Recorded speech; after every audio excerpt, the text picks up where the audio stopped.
Today on Locked On Dolphins, it's power to the pod. It's all of your most pressing questions.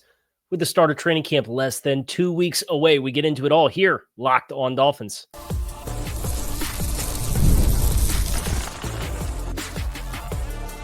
You are Locked On Dolphins, your daily Miami Dolphins podcast, part of the Locked On Podcast Network, your team every day.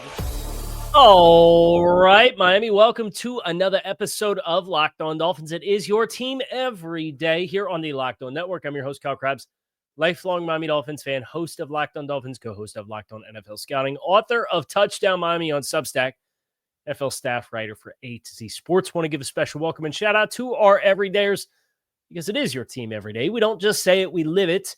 Here on the Locked On Network. Today's episode of Locked On Dolphins is brought to you by Monarch Money. Take control of your finances with Monarch Money. Use code Locked On NFL at monarchmoney.com for 50% off your first year. Today on the show, it's the power back to you, the podcast, the pod of Dolphins. We're all a family here, rooting for the Miami Dolphins, a family of Dolphins. Pod, get it?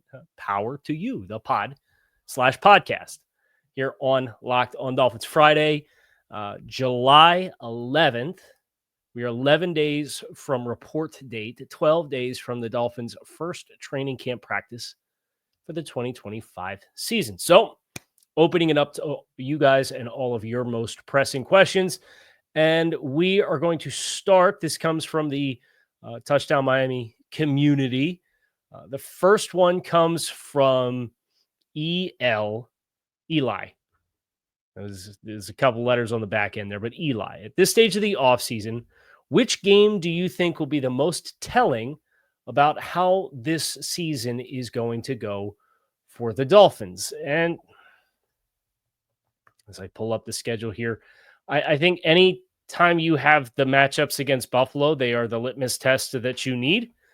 But I also think there's a home opportunity against Baltimore, a home opportunity against the Chargers. If I was just going to pick something in the first portion of the season, it's probably the Thursday short week in Buffalo is the low-hanging fruit to take there. And if not, then the Sunday, October 12th matchup against the Chargers. I think so. Those are two teams with especially their offensive line investments and how they play the line of scrimmage. The Colts are like that to some degree. The Patriots, a lot of new influx of talent in week 2. The Jets have a good offensive line, but their ability to play in all phases offensively, I have my questions about. At Carolina, there's a good offensive line. I don't think it's a great offensive line, but I do love those guards in Damian Lewis and Robert Hunt. So I'll say the Chargers game in week 6 or the Bills game in week 3 are kind of the early season games that you look at and say, all right, it's vibe check time. Like, here's what they did this offseason. Here's what they hope to achieve. How's it going to work against those opportunities where it's Rashawn Slater and Joe Alt and Bozeman and Mekhi Becton as for the first 5 on the front lines with the Chargers. So I think that those are the games that stand out to me the most. Jack with this next question.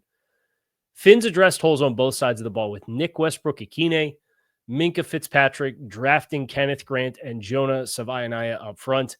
What single roster move, veteran or rookie, do you believe will define the 2025 Dolphins' identity?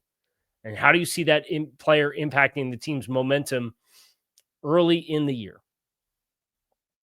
So this is a good question because I think several of the names that you mentioned, be it Minkah on the back end as kind of who you're expecting. Look, the Dolphins brought in Jordan Poyer last year with a hope and an expectation that Jordan Poyer was going to be a leader for the back end of the group. And Jordan Poyer plays the season, and then Jordan Poyer leaves, and Jordan Poyer goes on Good Morning Football and says straight out, I wouldn't have laid it on the line for those guys last year like I would have for the guys that I had in Buffalo. Well, that was the appeal of aging Jordan Poyer, was the leadership element, right? So I think that group desperately needs it. I think the group tried to get it last year and didn't. I think Kenneth Grant makes a ton of sense because as your first round draft choice, it's kind of the marquee investment that you have. I think Jonah makes a ton of sense because of the draft capital, the extra draft capital that was poured into him. I'll stay with the same theme that I had with the show yesterday that we did. I'm going to say it's Jonah Savaiinaea because the offense had to go training wheels for a lot of the year, coaching around those deficiencies. And I think you have to get some of that well-roundedness, if you will. And I'm being polite, well-roundedness back to your offense. And I do think those players up front are going to be the key for that happening and not being the dink and dunk ball control offense and having a little bit more trust in your protections to call explosive plays and shot plays and try to work some things deeper into progressions when you don't just want to sit there and attack voids in zone coverage. So that'd be my choice. Our next one comes from K. Stu. What is the most important things you want to see to signal a true shift in ideology to match the shifts in personnel this season? I think the biggest thing for me is what do you do on third and short and in the low red zone? I think those are two pain points that fans have had with this team the last couple of years with trusting to run the ball. Do you not put Devon Achane back there as the running back? And I understand you would have put a pass threat back there. But if it's 3rd and 1 and you're going to run the ball and you go I formation, who's the back? What's the call? What's the execution look like of the call? You got 2nd and goal from the 1 or 3rd and goal from the 1. Do you trust your offense to run the football? You're backed up. It's 1st and 10 or 2nd and 9 from your own 2-yard line, like it was in 22 against the Bills in that game that you won with the butt safety, the butt punt. Do you trust yourself to call a run, and do you trust your execution to get you a couple yards to get you out of the shadow of your own goalpost? Those are the kinds of things for me that I want to see evolve a little bit this year. Now, we have a lot more to get to, including a potential trade target who has been mentioned on this show before. But I have some new thoughts on it, and I'm glad it was asked. So we're going to get into that next here on Locked On Dolphins. Stick with us.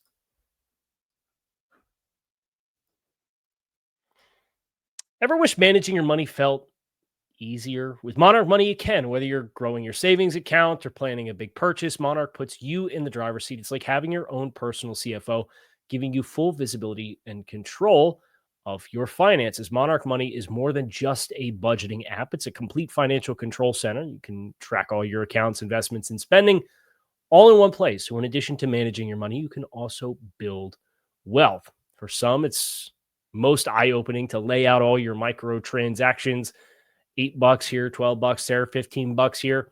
Monarch lays it all out for you so you get to see for yourself how inefficient some of your habits really are so you can make some healthy changes to your finances. Take control of your finances with Monarch Money. Visit monarchmoney.com and use code LOCKEDONNFL for 50% off your first year. That's monarchmoney.com, code LOCKEDONNFL for half off of your first year.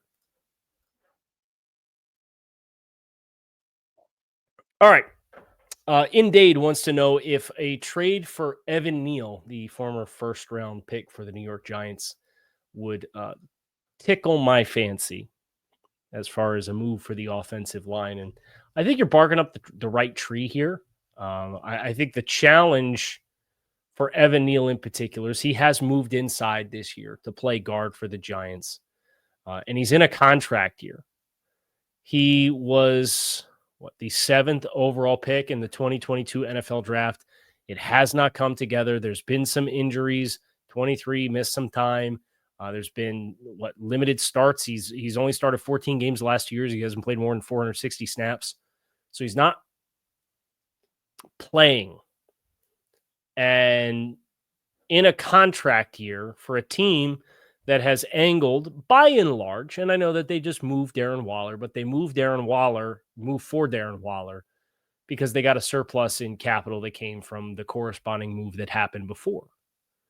Say, we look at it as we picked up a 5, so parting with a future 6 is what it is. But then there was the pick swap involved where they sent they potentially get a 7 back, a conditional 7 back. So they're trying to protect what their total number of count of draft picks is.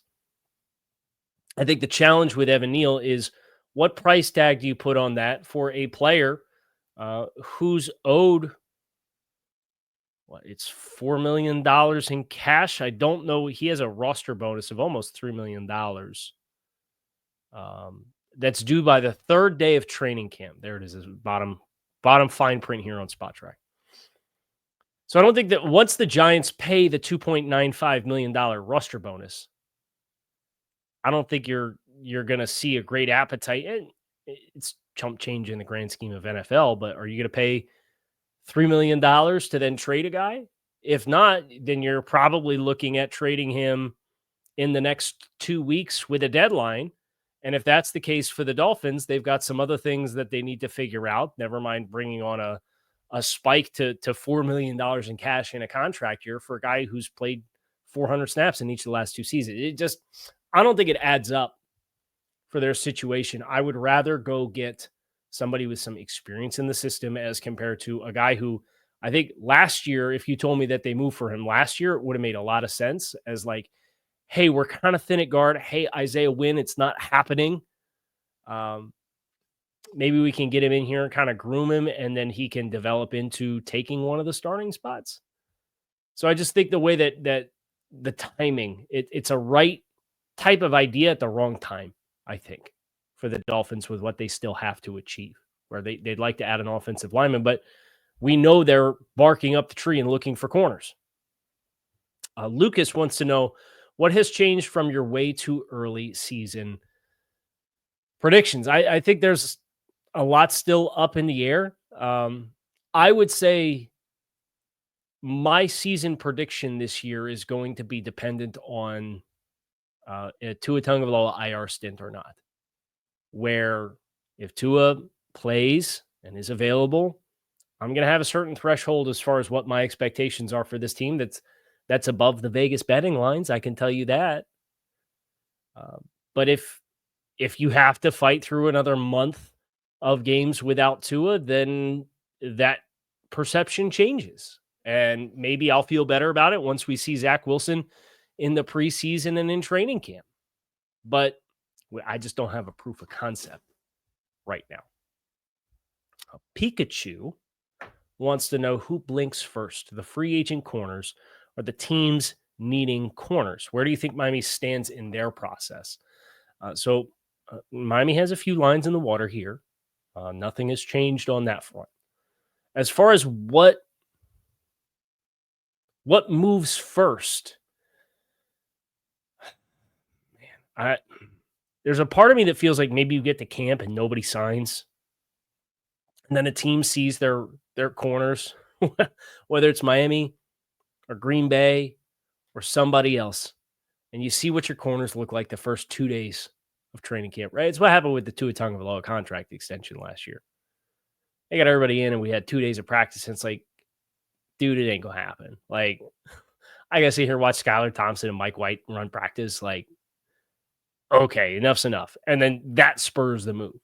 So I'm kind of curious if that happens first. I would not be surprised if a corner kind of bides their time. I do think Miami has the best opportunity that's out there for a free agent corner, because I think you have the most direct opportunity to play. But if you're going to put yourself in that situation, you should probably make that commitment before training camp starts.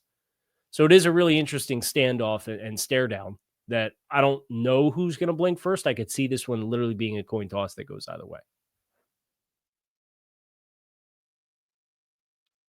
Dolphins craze. Who is on your Mount Rushmore as current favorite Miami Dolphins? It's a great question. Zach Sealer is on the list. I love Zach's story, right? Ozzie Newsome's last draft choice gets exposed to the waiver wire, ends up getting picked up by the Dolphins, and just constant player development.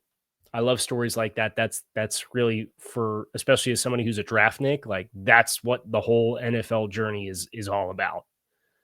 Small school guy, Ferris State, has traits, late bloomer, develops, grows his body, invests, becomes a technician. Like, He's the whole thing. He's the whole story.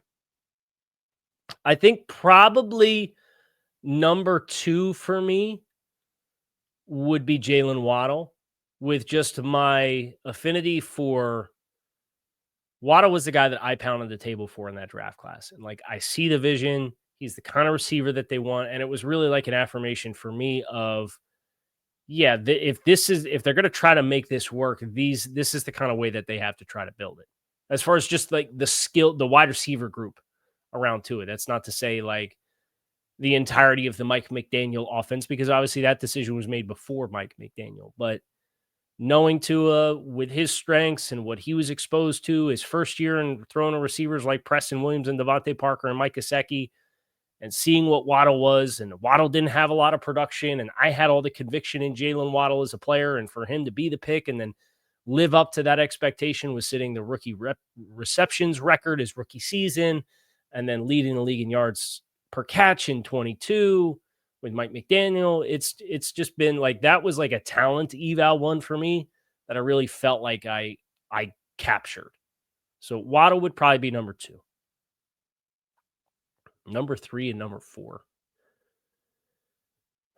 And it might be Jordan Brooks for sure. I love the way he plays. I love the complexity of his assignments. I love his quiet leadership demeanor. And I'm going to leave number 4 open. I want somebody to claim that spot this year. I'll see who it is. Could be Austin Jackson. Could be Darren Waller. Could be Minka Fitzpatrick. Who knows? Could be Tua Tagovailoa. I think Tua's pathway to claiming that spot's pretty easy to see. Stay out on the field and help this team overachieve the general expectations that exist. But I'm going to leave that 4th spot open. Now, I have more questions coming your way next here on the side of it. Locked On Dolphins. Make sure you guys stick with us.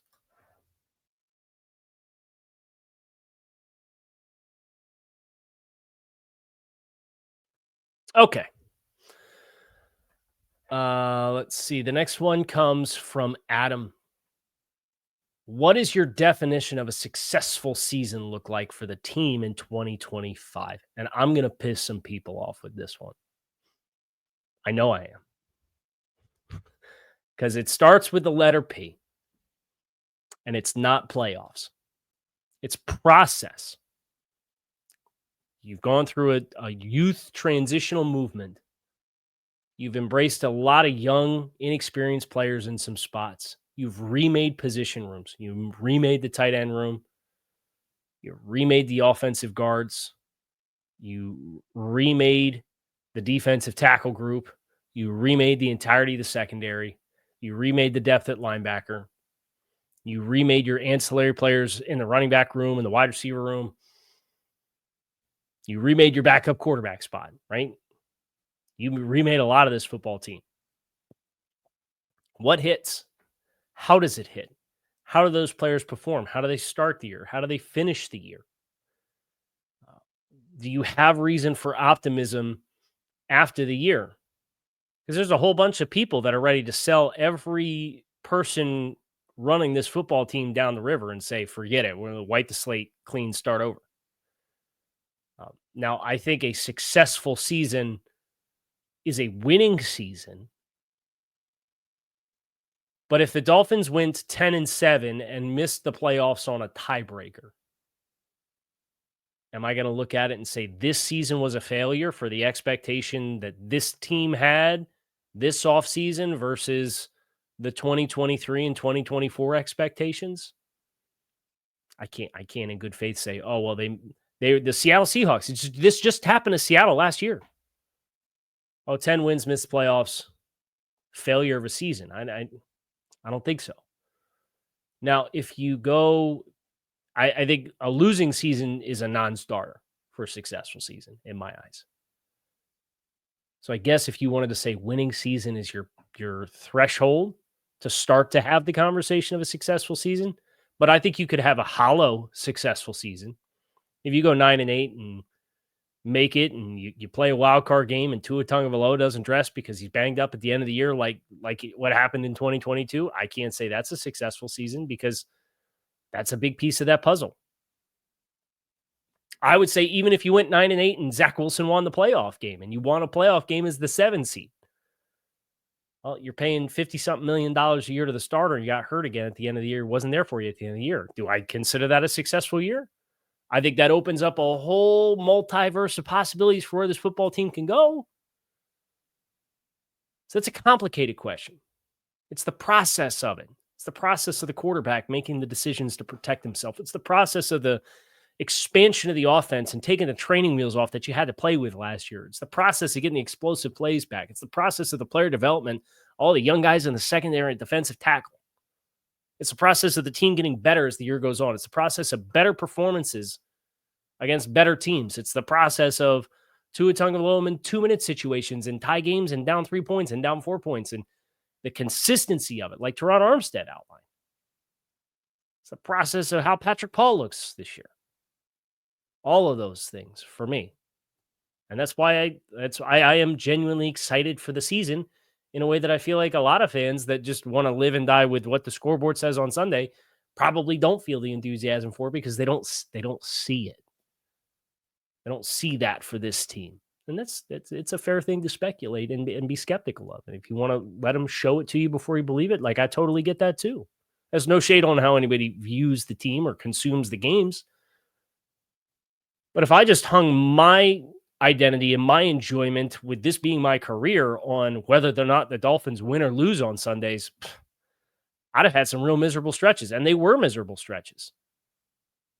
But I at least got through those experiences by going through the process of what the team looked like with the individual parts. Hottie wants to know, a lot of rumors with the Dolphins adding Keenan Allen. Any possibility we are interested in this? I can't imagine that we are. I think that's low-hanging fruit for a wide receiver, 11 personnel grouping that has been non-productive in years past. But you got Jalen Waddle and Tyreek Hill. You brought in Nick Westbrook-Ikhine in a multi-year deal. Malik Washington has been cutting it up and busting his rear end all offseason. I've seen him working on Instagram and all the clips. He's working out hard every day. And he has chemistry with Tua. Tua likes him. I'd be stunned because I don't think Keenan Allen comes in here and is anything better than your wide receiver 4 at best in this stage of his career, especially with what Nick Westbrook-Ikhine brings you from a different element of his skill set to kind of help you when you want to run the ball out of 11. I think Keenan's kind of on his last legs. I would be bummed out if we had all of these moves we're waiting for the team to make, and the move that they do make is Keenan Allen. No thing. Hard pass for me. Hottie also wants to know, is there any chance we bring back Isaiah Wynn to round out our backup offensive line room? Wish Isaiah all the best. But these are the exact kind of players that I'm hoping the Dolphins leave in the last couple of years. Right? You took a bet on Isaiah in 23. Looked good for a month, goes down with an injury, misses the rest of the year. His rehab process, something gets off the rails. You re-sign him on a new 1-year deal. Well, at the very least, he'll be a good depth player. Nope, not available all year till December. It blew up in your face twice.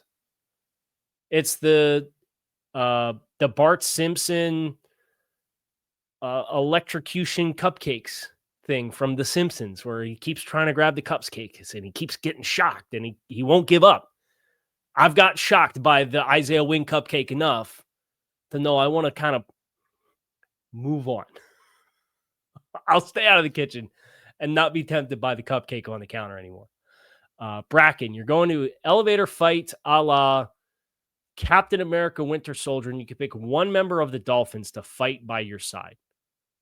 Who do you have? I mean, you have to go one of the supersized guys, right? Whether that's Patrick Paul or, I mean, Austin Jackson's legit built like a superhero, like freakish athletic guy for as big as he is. Kenneth Grant. Man, I'd probably have to go. Jonah Savaiinaea is probably not a bad choice too, based off his style of play in college. I'll go Jonah. I'll go Big Jonah. Fish Tears wants to know if I've heard anything about James Daniels' health. Do you think this is the offensive line that we have been looking for? He also wants to know if I know where babies come from. You can check with Grok on that one, or Chat GPT, or Google. He says his Google search doesn't have anything. So use one of the AI tools and they should be able to help you with that one. But as far as James Daniels' health and whether or not this is the offensive line that we've been looking for, obviously you can't say for certain until you see it. But I like the vision of the kind of players that they got, because there's mass and density and displacement ability on film, both at the college and pro levels for each one of these guys respectively, that you're projected for left and right guard, and we don't know who's going where. That can diversify your run game in a way that we've seen flashes of Jeff Wilson running downhill between the tackles, and it's been some of their most impactful stuff, but it's been so sparing, I would assume in part because they haven't really been built to do that. Well, these guys can do that, but they can also get up on the second level and play outside the numbers. And that, for me, I think it's the right kind of pivot in who you're looking for, but you have to be right on the players, obviously, for it to count. We have time for one more. It comes from John. And it's always a good start for a question when he says, I don't know if this makes sense, but, and I haven't read it yet. This one just come in late since I started recording. So let's find out together what John wants to know. What do you think of the pass rush versus corners debate? Do you think one can blanket the other for the whole season? And is one more important than the other? If so, which do you think? So this does make sense. I think you can do this either way, where you can have a strong secondary, which allows you more often than not to play a little bit more aggressive pressure front style. You can also have the ability to play conservative on the back end and play from depth and be a little bit more zone oriented.